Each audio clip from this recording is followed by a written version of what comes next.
That's the latest iteration in ChatGPT 4.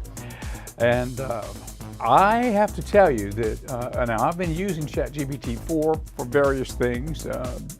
We have used it to develop graphics for this channel. In fact, we showed some yesterday. I always like to defer back to some of the things we've done. The Magic Hour channel, which is on our 7.2 channel, which is now streaming on Roku. Now, we just got word today from Omar, who is our agent in, I think, Indonesia, who is working on our apps. And he just alerted me today that the Magic Hour is now live on Amazon. So if you go to Amazon Fire Stick, you can download the Magic Hour channel app and you can watch it on either Roku or now Amazon. So, you know, we're sort of proliferating across the planet. Now, there's the logo for Magic Hour channel. Now, that one, I worked with Alfred. That's what we call our ChatGPT 4 droid. So Alfred and I worked on that. I told him I wanted to infuse the dragon from Pendragon. Of course, Pendragon, it's Uther Pendragon, the father of King Arthur, just if you want to know what that dragon means. But it's kind of bringing the Celtic motif. I want a dragon. And instead of the Magic Hour channel, yes, you can use the words Magic Hour channel, but can you show me MHC? And because we want to brand it as MHC, Magic Hour channel. And I'd like it in black and white and not a lot of color, kind of off-white, opaque, and black and white type logo. And that's what Alfred gave me back. Now, he gave me a few other ones too, but this is the one we're using right now on Magic Hour channel, which is on channel 7.2 right here on Ocean 7. So if you're watching us right now live on channel 7.1 across the Gulf Coast, if you flip over after this show to 7.2, you will be able to see movies back to back to back from the golden age of Hollywood at no cost. It's a great service. It's called a FAST channel, and this is something that's out there. It's proliferating across the planet right now. And basically, it's a television channel that's streamed. It's not broadcast over the air. Now, ours is broadcast too because we're running on channel 7.2. But in most cases, these streaming channels are not on a broadcast station. They're just being streamed only, and they're called FAST channels, F-A-S-T, free, over-the-air, ad-supported television. So FAST, okay, so that's where it comes from. So now we're not inserting ads in it. It's free ad-supported television, right? But we're not inserting ads yet. We will at some point whenever we get to a critical mass of viewers. Then we'll start to add some commercials across, you know, the platforms. So what is the market? Well, the market is around the country or around the planet. You know, when we got the Roku app accepted, it came back. I got an email from Roku saying, your app, Music Hour, the Magic Hour channel is now active, and it gave me the list of countries. It's worldwide, so it's really an interesting time. And technology is really exploding right now. And AI is a big part of it. Now, when we started the show just now, I mentioned the ChatGPT 4 has a new iteration, ChatGPT 4o. And we've shown some demos from ChatGPT 4 over the last few days of how it works and some of the new aspects of it. So I've been interested in trying to see, well, what is 4.0 or 4o? O stands for Omni. What is 4o going to do that it didn't do before? And let me tell you, it is really interesting to see. Finally, yesterday in my office, I worked on it, and I finally was able to use some of the new features, and some of the new features are really astounding. For example, you can literally, in this particular iteration, you can talk to it. Once you go into the audio mode, you can ask the question in a nanosecond, right? Just about like it is when talking to a person. You ask the question and it immediately responds back to you. You can pick the voice. You know, there are different voices that you can assign to the droid, right? So you ask the question, it will answer you back. Okay, now this particular droid he or she will understand everything else that you've done in the past on ChatGPT 4 and have a memory of that. So, for example, yesterday when I pulled it up, I asked the droid, I said, do you have a memory of some of the things we've worked on? And it came back with, yes, I've been working with you on the Magic Hour channel apps, and also on a Pendragon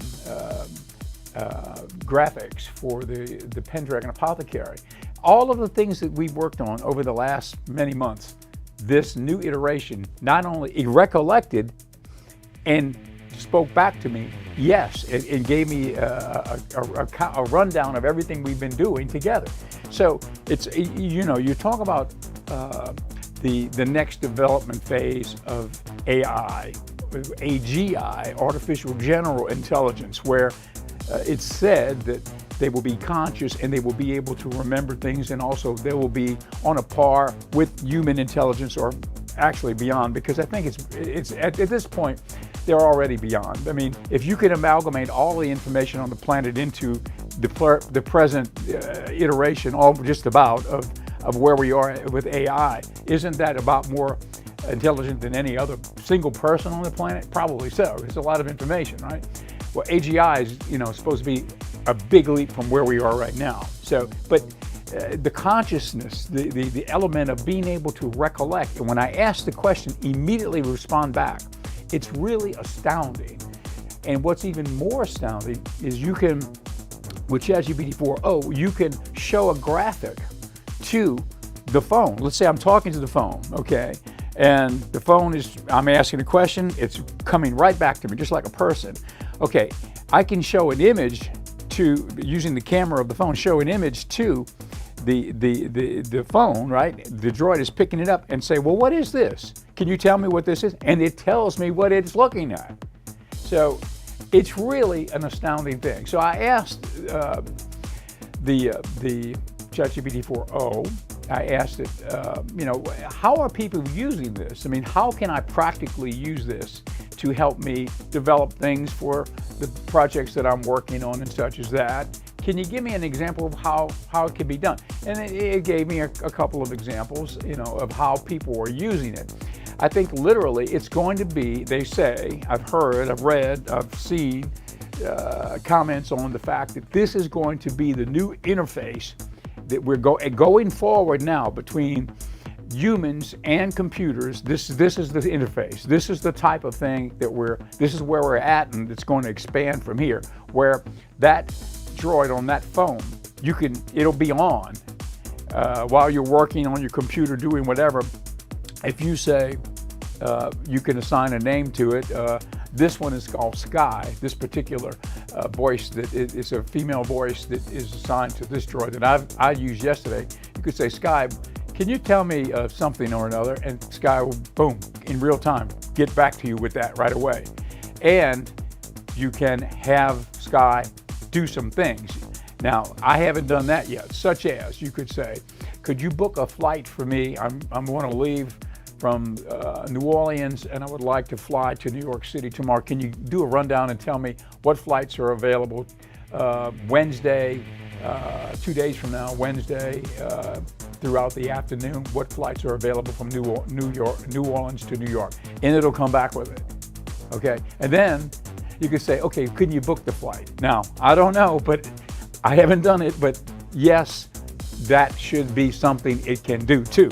So this is where we're at. I mean, it's almost like a human being. Now, the guy who developed all this within ChatGPT 4, of course, we always talk about Sam Altman, the president of the company, and all of the different things that have been going on at OpenAI. Sam Altman, chairman, CEO, was fired by the board a number of months ago. I think it was about September.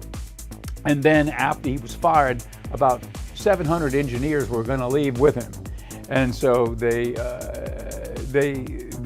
unfired him and brought him back. And now the board who fired him, they left. One of the chief scientists, Ilya Sutskever, he's the chief scientist at OpenAI. Ilya Sutskever also, he stayed, but he was part of the overthrow of Sam Altman, but he stayed.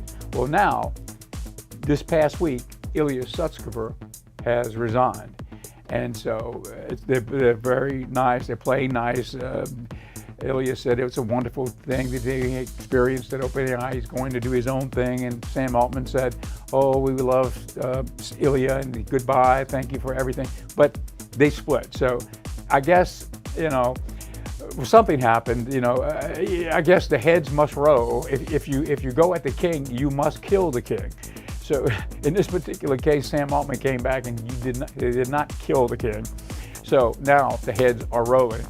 And Ilya's head is either rolling or maybe he's leaving on his own. Who knows exactly what's going on, because it's always been kind of a mystery. Everything about this whole Sam Altman leaving was sort of a mystery. Why did he leave in the first place? What was the board? They never really said why they fired Sam. They said the conjecture was maybe he was being less than transparent about some new development.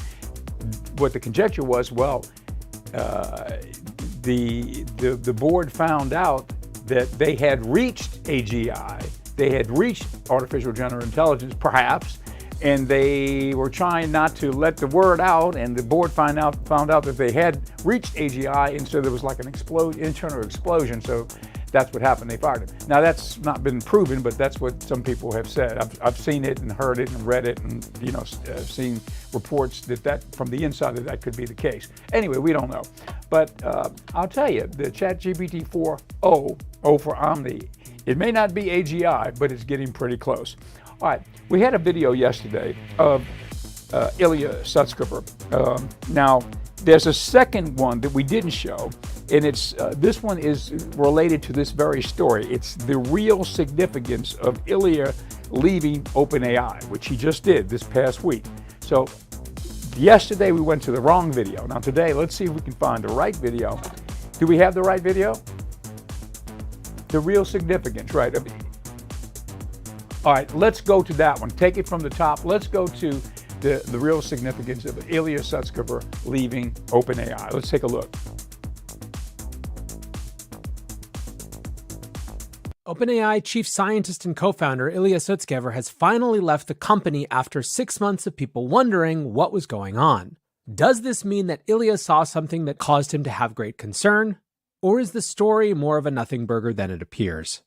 For months, ever since the ouster and then return of Sam Altman last November, the refrain has been, what did Ilya see? Ilya Sutskever had a very weird, it seems, part to play in the whole debacle. It was reported at various points that he was one of the main drivers of Sam initially being removed from OpenAI, but then at some point along the way, he retracted his position publicly and threw in his lot with the group that was trying to get Sam back. Perhaps because of that conversion, it wasn't clear if he was going to stick around or if he was just living on inevitably borrowed time. What's more, the fact of his switch led to lots of confusion around what the actual cause for Sam's firing might have been. In other words, the natural assumption that many people jumped to was that there was some fundamental concern around a misalignment of priorities, OpenAI moving towards an AGI future that they couldn't control, starting to think about business over the bigger philosophical mission. However, as many pointed out, if that was the case, it doesn't seem likely to be the thing that you would reverse position on. What's more, at various points, Ilya and others denied that that was what it was about. So all of this was really confused, and for months people have basically just been waiting for the other shoe to drop. Well, drop it finally did, when on Tuesday, May 14th, Ilya tweeted, "After almost a decade, I have made the decision to leave OpenAI. The company's trajectory has been nothing short of miraculous, and I'm confident that OpenAI will build AGI that is both safe and beneficial under the leadership of Sam, Greg, Mira, and now under the excellent research leadership of Jacob Pichocki. It was an honor and a privilege to have worked together, and I will miss everyone dearly. So long and thanks for everything. I'm excited for what comes next, a project that is very personally meaningful to me, about which I will share details in due time." 2 minutes later, Sam Altman tweeted, "Ilya and OpenAI are..." So Ilya is moving on to do some other things. It's going to be interesting to see whatever he does. He's probably the most brilliant AI scientist in the world, right? And so now we'll be looking to see what he's up to as he moves into his next project. Now, let's meet Ilya. Let's take a look at this interview. This is an interview with Ilya Sutskever, and we'll get to know Ilya a little bit. That happened. And one answer is that information about the world even the visual information, slowly leaks in through text, but slowly, not as quickly. But when you have a lot of text, you can still learn a lot. Of course, once you also add vision and learning about the world from vision, you will learn additional things which are not captured in text. But it is not, I would not say that it is a binary. There are things which are impossible to learn from text only. I think this is more of an exchange rate. Yeah. And in particular, as you want to learn, if you are like a human being and you want to learn from 1 billion words or 100 million words, then of course the other sources of information become far more important. Yeah, and so the you learn from images. Is there a sensibility that would suggest that if we wanted to understand also the construction of the world, as in, the arm is connected to my shoulder, that my elbow is connected, that somehow these things move, the animation of the world, the physics of the world. If I wanted to learn that as well, can I just watch videos and learn that? Yes. Yeah. And if I wanted to augment all of that with sound, like for example, if somebody said the meaning of great, great could be great, or great could be great, So one is sarcastic, one is enthusiastic. There are many, many words like that, that's sick, or, I'm sick, or I'm sick, depending on how people say it. Would audio also make a contribution to the learning of the model, and could we put that to good use soon? Yes. Yeah. I think it's definitely the case that, well, what can we say about audio? It's useful. It's an additional source of information. Probably not as much as images or video, but there is a case to be made for the usefulness of audio as well, both on the recognition side and on the production side. When you on the context of the scores that I saw, the thing that was really interesting was the data that you guys published. Which one of the tests were performed well by GPT-3, and which one of the tests performed substantially better with GPT-4? How did multimodality contribute to those tests, do you think? Oh, I mean, in a pretty straightforward way, anytime there was a test where where to understand the problem, you need to look at a diagram. Like, for example, in some math competitions, like there is a math competition for high school students called AMC 12, right? Yeah.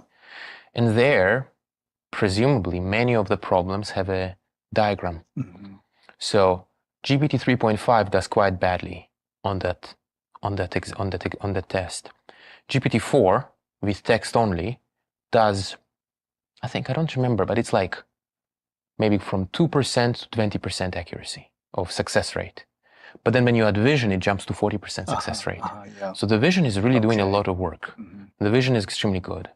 And I think being able to reason visually as well and communicate visually will also be very powerful and very nice things, which go beyond just learning about the world. You have several things. You can learn about the world. You can then reason about the world visually, and you can communicate visually. Where now, in the future, perhaps in some future version, if you ask your neural net, hey, like, explain this to me, rather than just producing 4 paragraphs, it will produce, hey, like, here's like a little diagram which clearly conveys to you exactly what you need to know, and so on. Yeah, that's incredible. One of the things that you said earlier about an AI generating tests to train another AI, there was a paper that was written about, and I don't completely know whether it's factual or not, but that there's a total amount of somewhere between 4 trillion to something like 20 trillion useful, tokens in language tokens that the world will be able to train on, over some period of time, and that we're going to run out of tokens to train. And well, first of all, I wonder if that you feel the same way, and then secondarily, whether the AI generating its own data could be used to train the AI itself, which you could argue is a little circular, but we train our brain with generated data all the time by self-reflection, working through a problem in our brain, or some I guess neuroscientists suggest sleeping. We do a lot of fair amount of developing our neurons. How do you see this area of synthetic data generation? Is that going to be an important part of the future of training AI and the AI teaching itself? Well, I think, I wouldn't underestimate the data that exists out there. Mm-hmm. I think there's probably more data than people realize. And as to your second question, certainly a possibility. Mm-hmm. Remains to be seen. Yeah.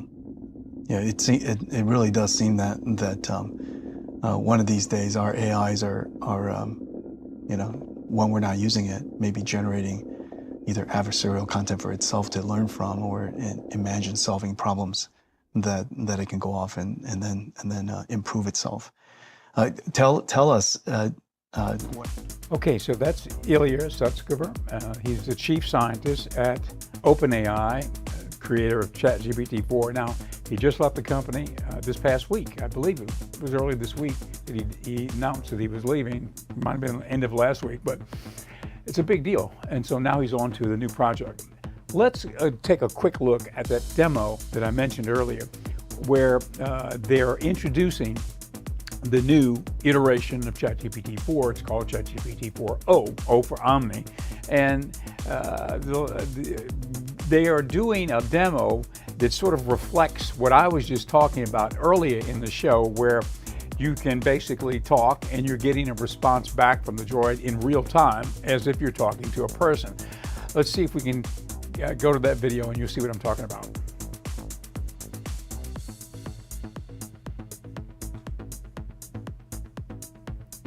It to the API. Hey, so I'm on stage right now. I'm doing a live demo, and frankly, I'm feeling a little bit nervous. Can you help me calm my nerves a little bit? Oh, you're doing a live demo right now? That's awesome. Just take a deep breath. And remember, you're the expert here. I like that suggestion. Let me try a couple deep breaths. Can you give me feedback on my breaths? Okay, here I go. Whoa, slow a bit there. Mark, you're not a vacuum cleaner. Breathe in for a count of 4. Okay, let me try again. So I'm gonna breathe in deeply, and then breathe out. For 4, and then exhale slowly. Okay, I'll try again. Breathing in, and breathe out. That's it. How do you feel? I feel a lot better. Thank you so much. So Mark, you've been working on these capabilities for a while now. Can you tell us a bit how it's different from voice mode? Right, so if you've used our voice mode experience before, you'll notice a couple key differences. First, you can now interrupt the model. You don't have to wait for it to finish your turn before you can start speaking, and you can just butt in whenever you want. Second, the model is real-time responsiveness. So that means that you don't have this awkward 2 to 3 second lag before you wait for the model to give a response. And finally, the model picks up on emotion, right? When I was breathing super hard there, it could tell, and it knew, hey, you might want to calm down a little bit. You're kind of running a little bit too fast. So, it really has that capability across the board to perceive your emotion. Not only that, though, the model is able to generate voice in a variety of different emotive styles. Like, as you can see, you can chat with ChatGPT in real time, but you can also interact with it with video as well. Okay, so let me boot up ChatGPT. Hey, ChatGPT. Hello there. How's it going? It's going really well. Today, I'd really like your help solving a math problem. I'm all ears. What math problem can I help you tackle today? So I'm going to write down a linear equation on a sheet of paper, and I'll show you. And then I'd love your help working me through it. But importantly, don't tell me the solution. Just help give me hints along the way. Got it. Oh. Okay, I see it. No, I didn't show you yet. Just give me help along the way. 1 second. Whoops. I got too excited. I'm ready when you are. What equation did I write down there? Ah, I see it now. You wrote down 3x plus 1 equals 4. Yep, Let's work- exactly. So what's the first step I should take to try to solve this? The first step is to get all the terms with x on one side and the constants on the other side. So what do you think we should do with that plus 1? Yeah, as we can see, Wow, that's quite the outfit you've got on. yeah, as we can see, we can chat in real time to ChatGPT. And not only that, we can interact with it with video as well. Okay, next let's try something coding related. Okay, so I just shared some code with you. Could you give me a really brief one-sentence description of what's going on in the code? This code fetches daily weather data for a specific location and time period, smooths the temperature data using a rolling average over the year. Awesome, thanks so much. And in the code, there's this function foo. Can you describe to me what the... Okay, now can you visualize what's happening there? The droid can see it and interpret it and even come back with the answer, the correct answer from what it's seeing in real time. So it's pretty extraordinarily explosive what we're already where we're already at with AI, and it's only at the very beginning. So that's why we do the show, Future Shock, so that you're not shocked in the future and you kind of got a grip on it and you can start to kind of figure out how to amalgamate AI into your life now so you can use it as a tool to help you to be a super person at whatever it is you're doing, whether it's daily life or whether it's your work, whatever, And it's sort of a superpower, right? So we're all going to have superpowers shortly with AI. Okay, let me mention that this program is brought to you by the Pendragon Apothecary. Pendragon Apothecary is a forward-leaning wellness store, and that's the cue to put up the graphic for Pendragon Apothecary. Now, that was also featured in some conversations between Alfred, that's the name for our ChatGPT-4, and myself, creating a graphic for Pendragon Apothecary using the dragon symbol, Pendragon, right? King Arthur's father. For those who are scared of dragons, it's Uther Pendragon, King Arthur's father. Anyway, so there is the Celtic knots and some of the Celtic feeling of that world incorporated into that image, and that was all created by AI. So there's another example. Okay, so what is Pendragon Apothecary? It's pendragonapothecary.com if you'd like to find out. You can look at everything we are doing online. We've got an array of teas, medicinal teas, herbal teas, some tea with CBD, most of that does not have CBD.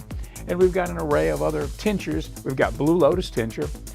We've got Blue Lotus tea, which is the flower of the Blue Lotus, the loose flower, you make tea out of it. And we've got Blue Lotus infused red wine, which is an original product that we are making based on the recipe of the ancient Egyptians, which the ancient Egyptians used Blue Lotus wine thousands of years ago as a means of getting into a relaxed state where they could pray. It was a meditative inducing wine.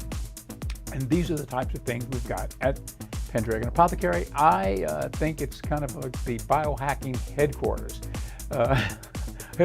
of our area. So take a look at pendragonapothecary.com. Hopefully you'll find something that you like there. And I think that's it for the show today. Thank you, and we'll see you next week on Future Shock.